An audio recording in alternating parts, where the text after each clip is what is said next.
Hello, good morning, नमस्कार। मैं हूं आरती राय। गुरुस्थल के यूट्यूब चैनल में आपका स्वागत है।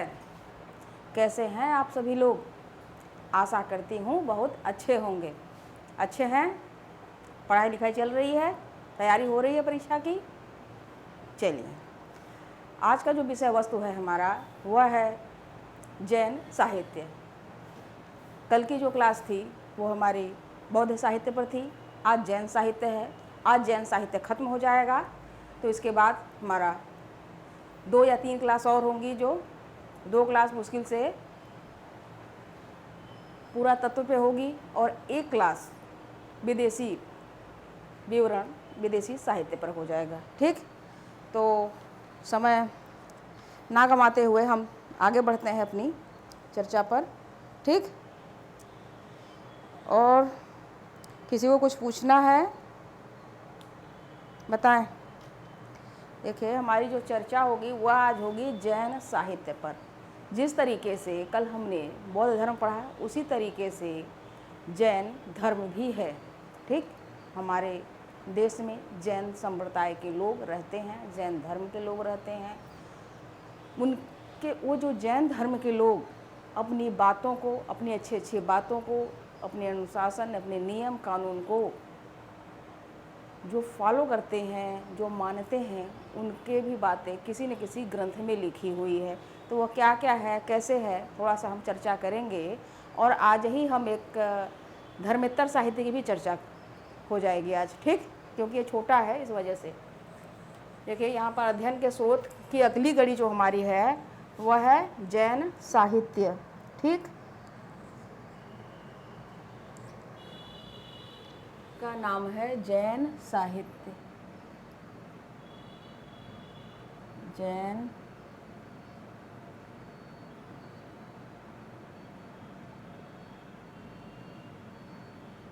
जैन साहित्य की चर्चा होगी। ठीक है, आज की जो हमारी चर्चा है ये जैन साहित्य पर है। अब जैन साहित्य में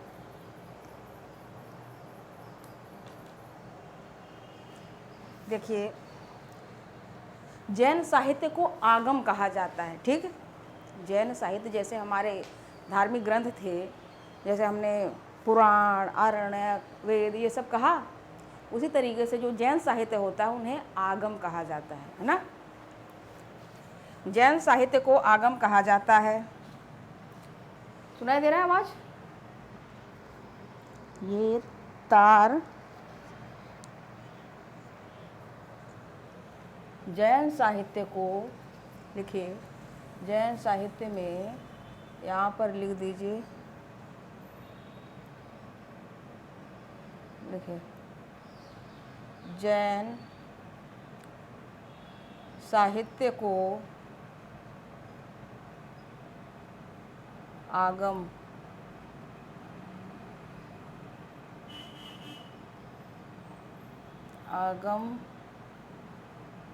कहा जाता है। कूलर बहुत आवाज़ कर रहा है, इसे बंद करिए जरा, बंद करिए।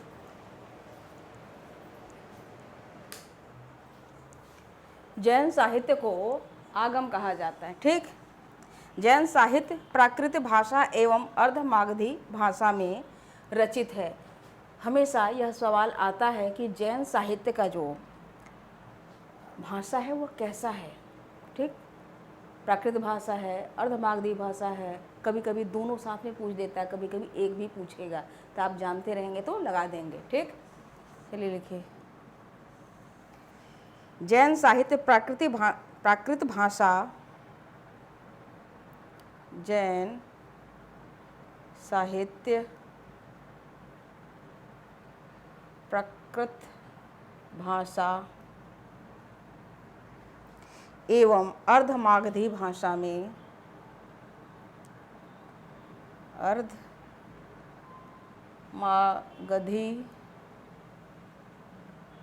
अर्धमागधी भाषा में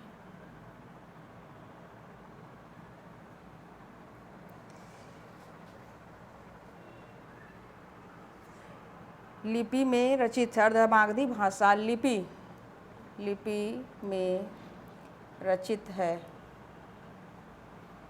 रचित है मतलब लिखा हुआ है।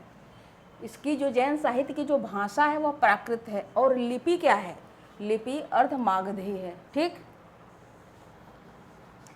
कुछ जैन साहित्य बाद में ब्राह्मण धर्म के प्रभाव से, देखिए यहाँ पर जो प्राकृत भाषा में जैन साहित्य लिखा है और इसकी अर्धमागधी लिपि है, लेकिन ब्राह्मण धर्म के प्रभाव से कुछ संस्कृत भाषा में भी लिखे गए थे। जिस तरीके से जैन धर्म में भी बौद्ध धर्म में भी संस्कृत भाषा में लिखे गए थे, उसी तरीके से जैन धर्म वालों ने भी कुछ अपनी पुस्तकों को, धर्म ग्रंथों को संस्कृत भाषा में भी लिखा था। कुछ जैन साहित्य बाद में, लिखते रहिए साथ में, कुछ जैन साहित्य बाद में ब्राह्मण धर्म के प्रभाव में, बाद में ब्राह्मण धर्म के प्रभाव में संस्कृत भाषा में, संस्कृत भाषा में भी लिखे गए। ठीक। जैन साहित्य आगम की संख्या 12 है। जैन साहित्य आगम की संख्या 12 है। ठीक। आगम ग्रंथों की रचना का श्रेय, आगम ग्रंथों की रचना का श्रेय किसे है?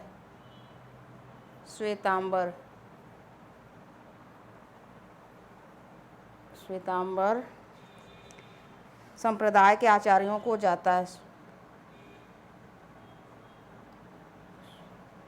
संप्रदाय के आचार्यों को जाता है।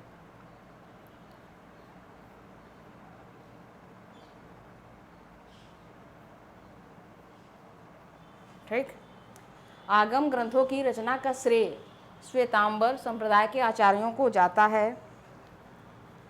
सभी जैन साहित्यों का वर्तमान स्वरूप, सभी जैन साहित्यों का वर्तमान स्वरूप गुजरात के वल्लभी में, गुजरात के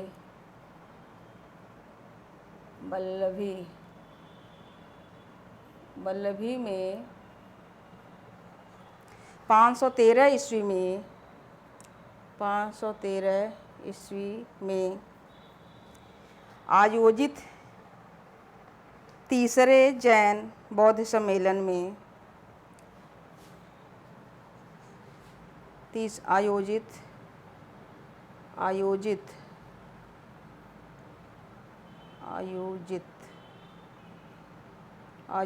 तीसरे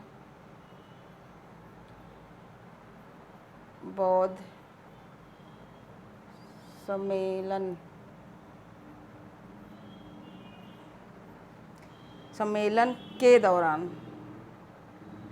सम्मेलन के दौरान संकलित किया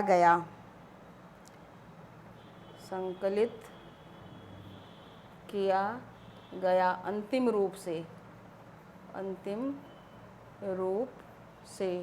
तब से आज तक यह चलता आ रहा है। ठीक। क्या लिखा हमने? सभी जैन साहित्य वर्तमान स्वरूप गुजरात के वल्लभी में 513 ईस्वी में आयोजित तीसरे बौद्ध सम्मेलन के दौरान संकलित किया गया अंतिम रूप से। ठीक। किया गया, यहाँ पर लिख दीजिए गया है, किया गया। ठीक। अब इसके बाद हम यहाँ पर आचारांग सूत्र की बात करेंगे। एक जैन साहित्य का नाम आप लीजिए, हेडलाइन डाल दीजिए आचारांग सूत्र। आचारांग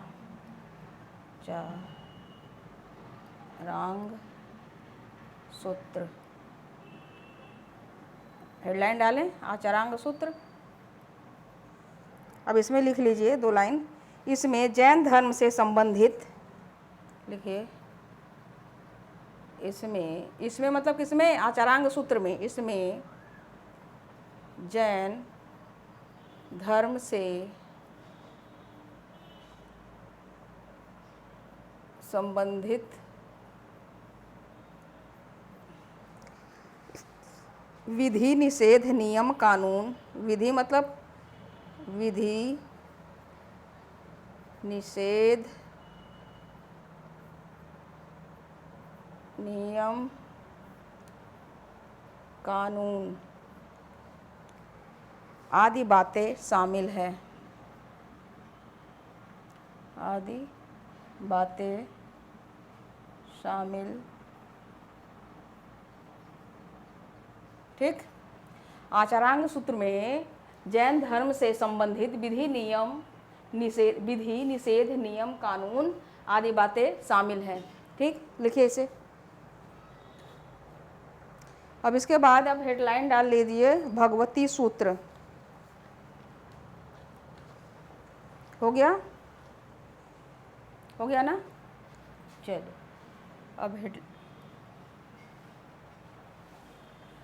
अब हेडलाइन डालिए भगवती सूत्र।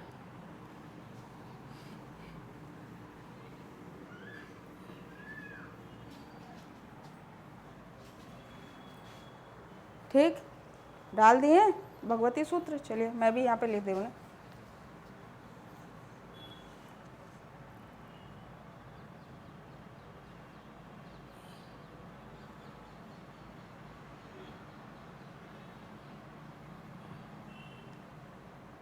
भगवती सूत्र में क्या क्या लिखा है?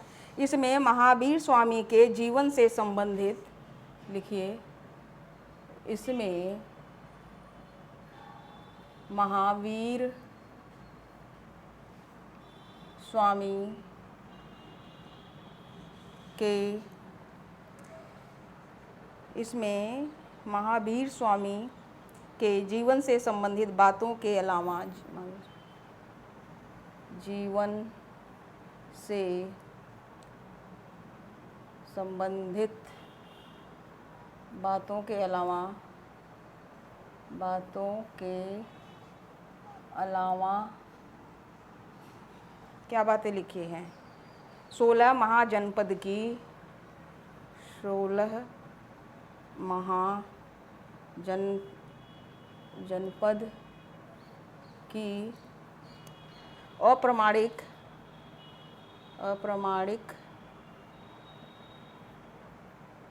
जानकारी मिलती है, क्योंकि इसमें जो 16 महाजनपदों को जो नाम दिए गए हैं ना, वो एक जैसे नहीं। जो अभी इतिहास में 16 महाजनपद के जो नाम हैं, वो यहाँ जो जैन धर्म में, इसमें भगवती सूत्र में जो नाम दिया गया है, वह मिलते जुलते कुछ कम है। कुछ जनपदों के अलग अलग नाम हैं, लेकिन जो बौद्ध साहित्य है उसमें सेम नाम है, इसलिए वह प्रमाणिक ज़्यादा है, लेकिन यह अप्रमाणिक है। लेकिन एक बात सत्य है कि यह भगवती सूत्र में 16 महाजनपद की चर्चा है, और यह पूछता भी है। ठीक,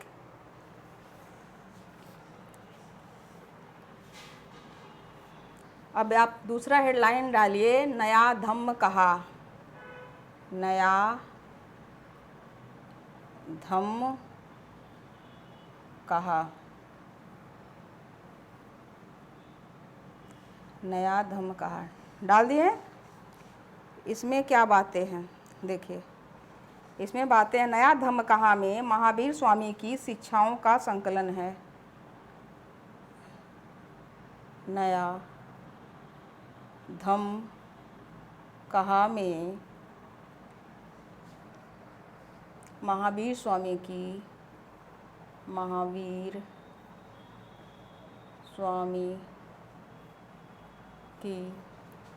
शिक्षाओं का संकलन है। शिक्षाओं का संकलन है। ठीक, इसके बाद एक दूसरी हेडलाइन डालिए, कल्पसूत्र। कल्पसूत्र, ठीक हो गया। हेडलाइन डाले, कल्पसूत्र की रचना जैन गुरु, कल्पसूत्र की रचना जैन गुरु भद्रबाहु ने की थी। भद्रबाहु ने की थी, ठीक, जो कि चंद्रगुप्त मौर्य के समकालीन थे। जो कि चंद्रगुप्त मौर्य के समकालीन थे।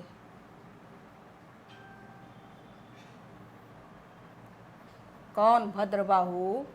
कल्पसूत्र में, कल्पसूत्र की रचना जैन गुरु भद्रबाहु ने की थी, और भद्रबाहु चंद्रगुप्त मौर्य के समकालीन थे। ठीक, समकालीन का मतलब कि उस समय यह जीवित थे। ठीक है,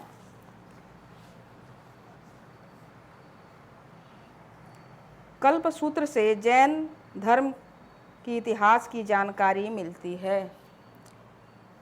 यहीं पे लिखे, कल्पसूत्र से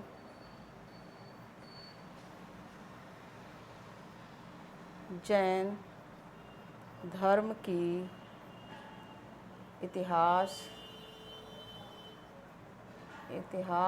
की क्या हुआ? जानकारी मिलती है।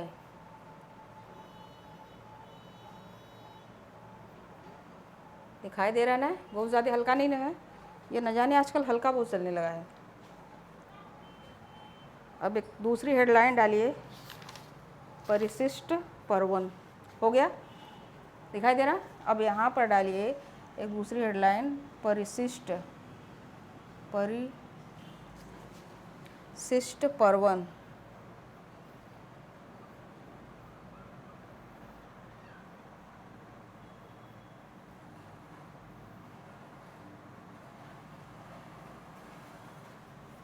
हो गया, इतना लिखिए परिशिष्ट पर्वन। परिशिष्ट पर्वन की रचना 12वीं सदी में, लिखिए परिशिष्ट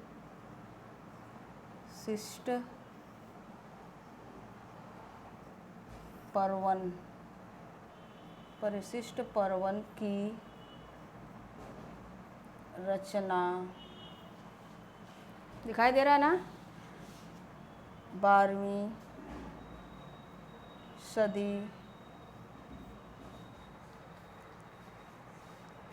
सदी में जैन विद्वान, 12वीं सदी में जैन विद्वान, कौन थे विद्वान? आप लोगों को पता होगा, है ना? जैन विद्वान हेमचंद्र सूरी ने की थी।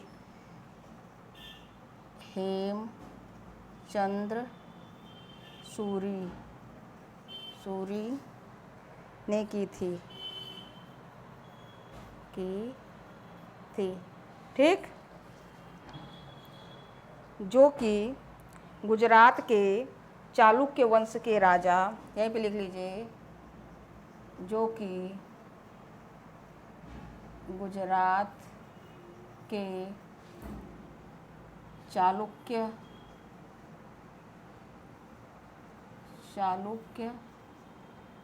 वंश के राजा, कौन थे राजा उस समय का? किसे पता है? बताइए, किसी को पता है? नहीं। राजा कुमारपाल के दरबारी थे। ठीक, कुमारपाल के दरबारी, दरबारी कौन थे? ये हेमचंद्र सूरी। ठीक, परिशिष्ट पर्वन की रचना 12वीं सदी में जैन विद्वान हेमचंद्र सूरी ने की थी, जो कि गुजरात के चालुक्य वंश के राजा कुमारपाल के दरबारी थे। दरबारी का मतलब उनके दरबार में रहते थे। ठीक है, हो गया। अब देखिए, जैन साहित्य में इससे ज़्यादा कुछ और नहीं पूछेगा परीक्षा में। ठीक है, जितना मुझे समझ में आया है उतना मैंने लिखवा दिया। अब आप लोग एक अलग हेडलाइन डालिए। हो गया? हो गया तो बताएं।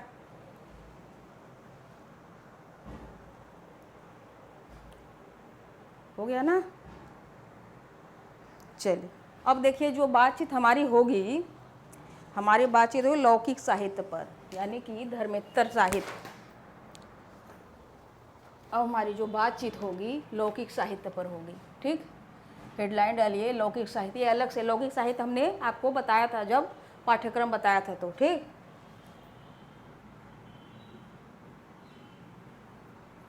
लौकिक साहित्य,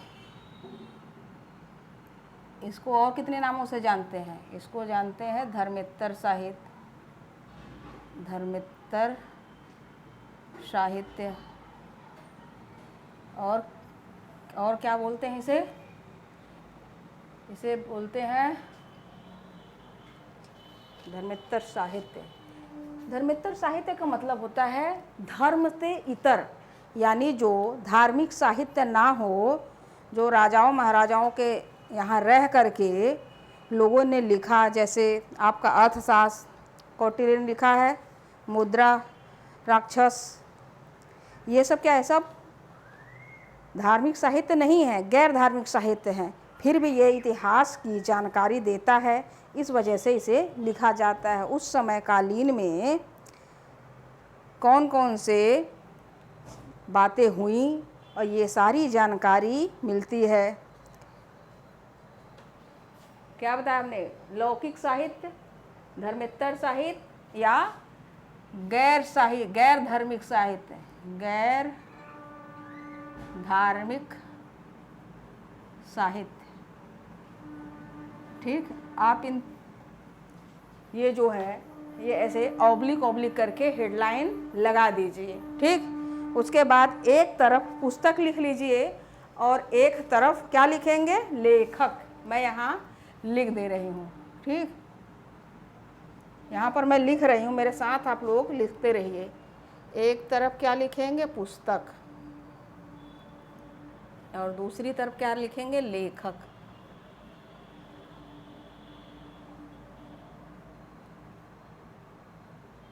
लेखक। ठीक है, अर्थशास्त्र कौटिल्य लिखिए, अर्थशास्त्र।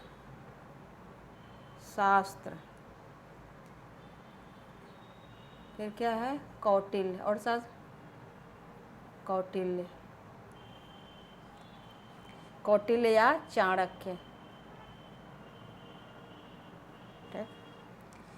यह अर्थशास्त्र किस पे है? आप लोग बीच में लिख लीजिए, यहाँ पर कोष्टक में लिख लीजिए, प्रशासन विधि राजनीति पर लिखी गई पुस्तक। यह जो है प्रशासन विधि राजनीति पर लिखी गई पुस्तक है।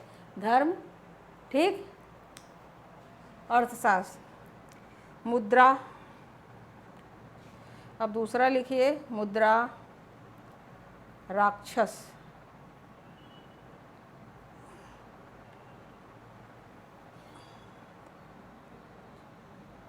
मुद्राक्षस। अब इसे किसने लिखा है? इसे लिखा है, अच्छा यहाँ पर एक और एक ही जो है लिख दे रही हूँ मैं, इनके जितने भी, ये हैं विशाखा दत्त। ठीक है, ये है विशाखा दत्त, विशाखा दत्त। ठीक, मुद्रा। एक और इन्हीं की पुस्तक है, इसका नाम है देवी चंद्रगुप्तम। देवी चंद्रगुप्तम, गुप्तम। इसमें देखिए अंतर है। ये देवी चंद्रगुप्तम ये किसकी जानकारी देता है? ये गुप्त काल की जानकारी देता है, गुप्त काल की। यहाँ पर लिख दी गुप्त काल की, देवी चंद्रगुप्तम गुप्त काल की जानकारी देता है। और ये किसकी जानकारी देता है? यह देता है मौर्य काल की जानकारी देता है, मौर्य काल की। आप लोग कुछ लिख लिया करिए, ठीक। इसके बाद आप लिखिए महाभाष्य, महाभाष्य, ठीक। महाभाष्य किसने लिखा? महाभाष्य पतंजलि ने लिखा था, ठीक है, पतंजलि। और ये महाभाष्य पाणिनि की अष्टाध्यायी पर लिखित भाष्य है। ये महाभाष्य पाणिनि की अष्टाध्यायी, पाणिनि की अष्टाध्यायी, अष्टाध्यायी, ठीक। ये जो महाभाष्य है पतंजलि ने लिखा, वह पाणिनि के अष्टाध्यायी पर लिखा गया है भाष्य, ठीक है। दिखाई दे रहा है ना इधर किनारे? हाँ, दिखाई दे रहा होगा, ठीक है। गार्गी संहिता लिखिए, गार्गी संहिता। यह ज्योतिष पर लिखा गया ग्रंथ है। आप यहाँ सबसे पहले इसी पे लिख दिए, यह ज्योतिष पर लिखा गया ग्रंथ है।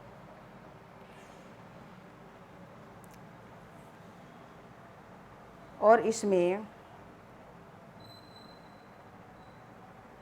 यह क्या गार्गी संहिता यह ज्योतिष पर लिखा गया ग्रंथ है, जिससे भारत पर यूनानी आक्रमण की जानकारी मिलती है, जिससे भारत पर यूनानी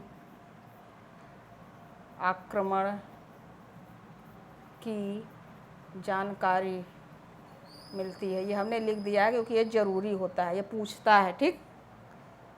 मिलती है।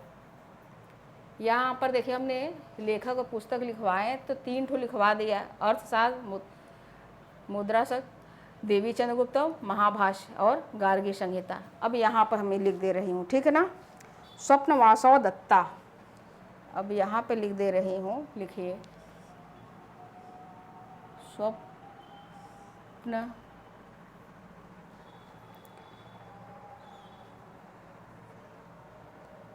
वासव दत्ता। यह किसने लिखा? महाकवि भास ने लिखा है, महाकवि भास, ठीक। मृच्छकटिकम, मृच्छकटिकम यह किसने लिखा? शूद्रक ने लिखा है, शूद्रक। उसके बाद दिखाई दे रहा है, लिख रहे हैं ना, साथ में लिखते रहिए। यहाँ कुछ ज़रूरी पुस्तकें हैं, लिखवा दे रही हूँ, उसके बाद कल भी लिखवा दूँगी, ठीक। अभी यहाँ लिख दीजिए हर्ष चरित, हर्ष चरित और एवं कादम्बरी, एवं कादम्बरी।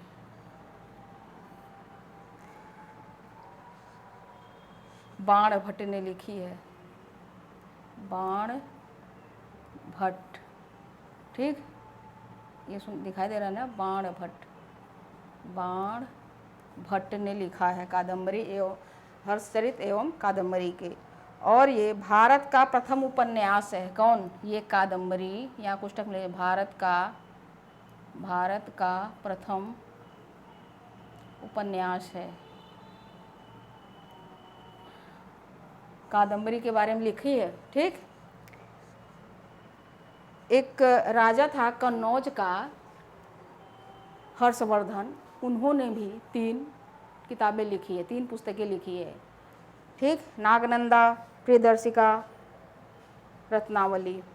आप यहाँ पे लिख लीजिए प्रियदर्शिका, प्रियदर्शिका नाग नंदा रत्नावली। ये किसने लिखा है? तीनों हर्षवर्धन ने लिखा है। हर्षवर्धन, ठीक, हर्षवर्धन ने लिखा। नीतिसार कामंदक ने लिखा है। नीति सार, ये किसने लिखा? कामंदक। गौणवाहो वाक्पति। गौणवाहो किसने लिखी? वाक्पति ने लिखी। वाक्पति।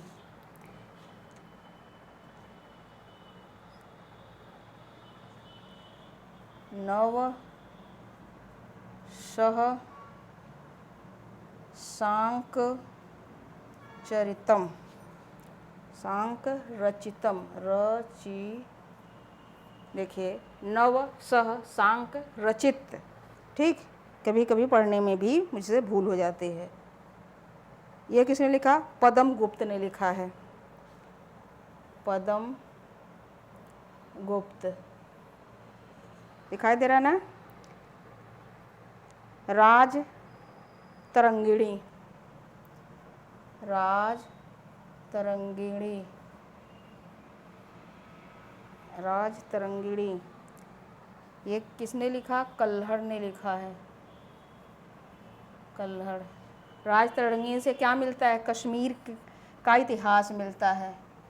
कश्मीर का इतिहास, ठीक। लिखिए इसे लिखिए, अभी खत्म नहीं हुआ है।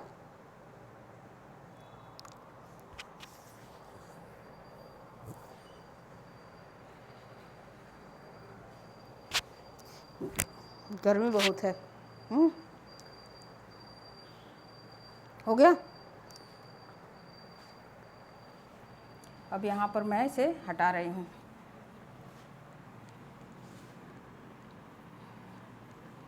अगर वो नहीं हुआ तो आप उधर लिखते रहिए, मैं यहाँ पे लिख दे रही हूँ, ठीक है।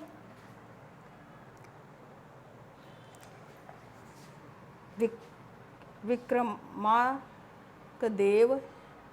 चरित।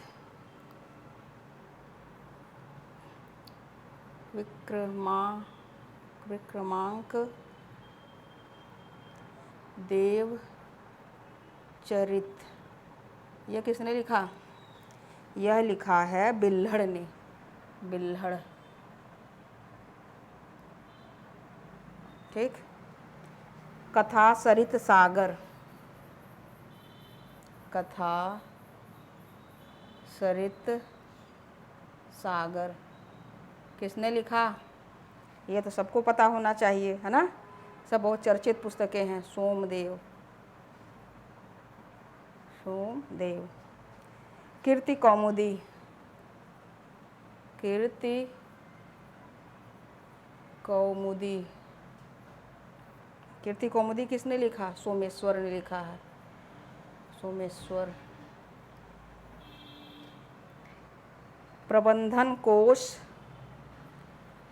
प्रबंधन कोश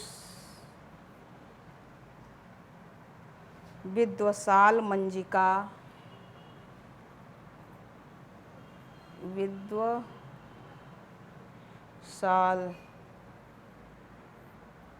मंजिका, फिर विद्वसाल भंजिका है। ये भंजिका, मंजिका नहीं, भंजिका। विद्वसाल भंजिका, ठीक। बाल रामायण।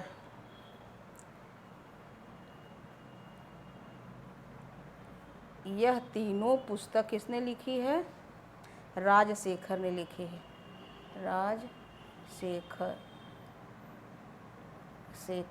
राजशेखर ने लिखी है, ठीक है ना।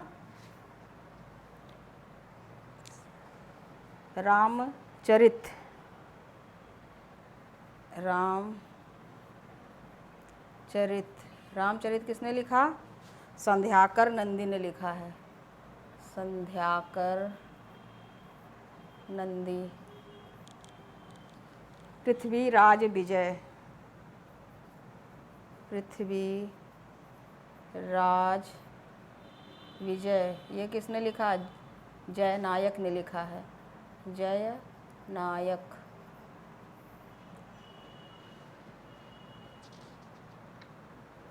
प्रबंधन चिंतामणि हो गया। प्रबंधन ये प्रबंधन है, ठीक है। प्रबंधन चिंतामणि चल रहा है, लिख रहे हैं ना साथ में। प्रबंधन चिंतामणि। मेरुतुंग, मेरुतुंग ने लिखा है, ठीक है। अब इधर मैं आती हूँ, उधर तो हो गया ना, आप लोग लिखते रहिए यहाँ पर।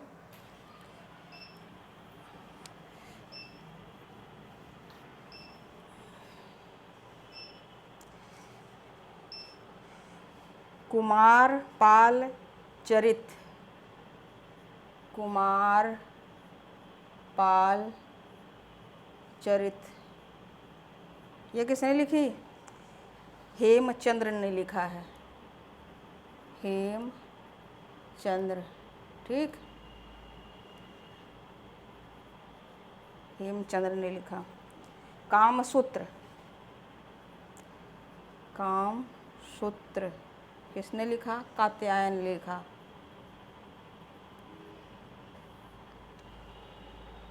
अवंती सुंदरी कथा, अवंती सुंदरी कथा ये किसने लिखा है? दंडिन ने लिखा है, दंडिन। चचनामा, चचनामा यह भी पुस्तक अक्सर करके पूछी जाती है। ये वैसे मध्यकाल की है पुस्तक, ठीक है। चचनामा इसमें 8वीं सदी के आरंभ के इसी में चचनामा का देखिए कोई है नहीं, ठीक है। इसमें 8वीं सदी के आरंभ यानी कि 712 ईस्वी, ठीक। सिंध की बातचीत हो रही है। सिंध पर आक्रमण हुआ था ना, सिंध पर आक्रमण। किसका आक्रमण हुआ था? आक्रमण की जानकारी देता है। तुर्कों का भी आक्रमण हुआ था, महमूद गजनवी, मोहम्मद गोरी, ये सब जो उधर बताता है, ठीक है।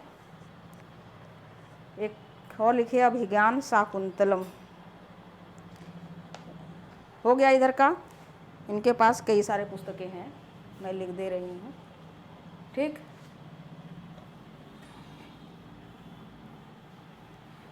अभिज्ञान शाकुंतलम, अभिज्ञान शाकुंतलम इधर कालिदास की कई सारे पुस्तकें हैं, ठीक है। यही एक जगह लिखवा दे रही हूँ। अभिज्ञान शाकुंतलम, ठीक। उसके बाद है मेघदूतम,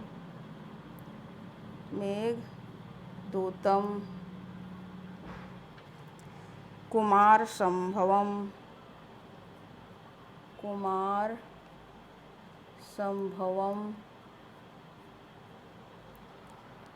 ऋतुसंहार,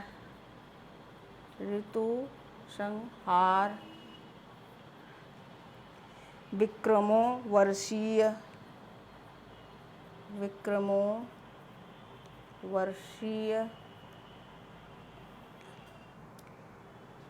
मालविकाग्निमित्रम,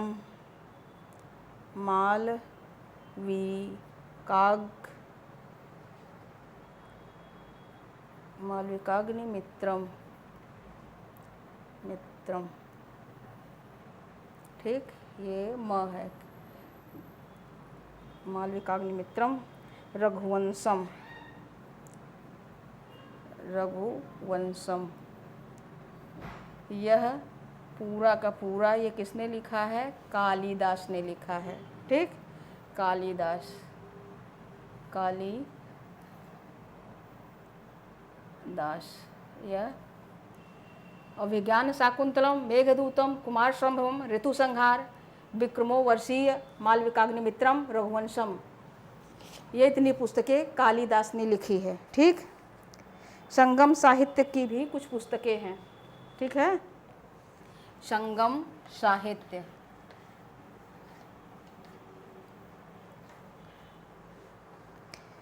संगम साहित्य, संगम साहित्य, ठीक। इससे सुदूर दक्षिण भारत, इसी में लिख दीजिए, इससे सुदूर दक्षिण भारत, तमिलहम,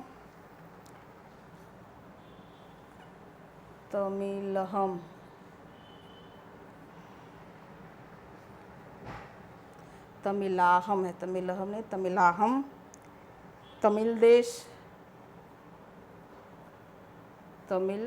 देश, ये सब तमिलनाडु के बारे में बातचीत हो रही, ठीक। के तमिल देश के आरंभिक इतिहास,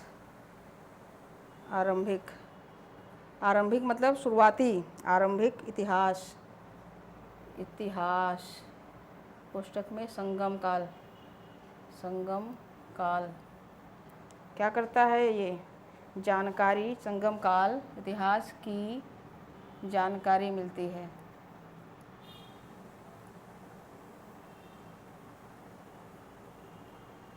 ठीक। ये आपका यहाँ अब ख़त्म होता है, ठीक। अब कल की जो हमारी चर्चा होगी वह होगी पुरातात्विक स्रोत पर, ठीक, पुरातात्विक स्रोत। अब ये समझ लीजिए कि 3 क्लास बस और है, या तो हो सके तो अगर, क्योंकि वीडियो बड़ी बन जा रही है ना, आप लोगों को तो बहुत अच्छा लगता है, लेकिन जो वीडियो जाती है ना, कुछ लोग देख के साथ डर जाते हैं। बहुत बड़ी वीडियो बन गई, वीडियो नहीं है बड़ी, पढ़ने वालों के लिए कोई वीडियो बड़ी नहीं होती, एक बार में नहीं आप देख रहे हैं, थोड़ा थोड़ा करके देख लीजिए, है ना। चलिए यहीं पर मैं अब ख़त्म करती हूँ आज की क्लास, और कल से हमारी क्लास शुरू होगी, ठीक।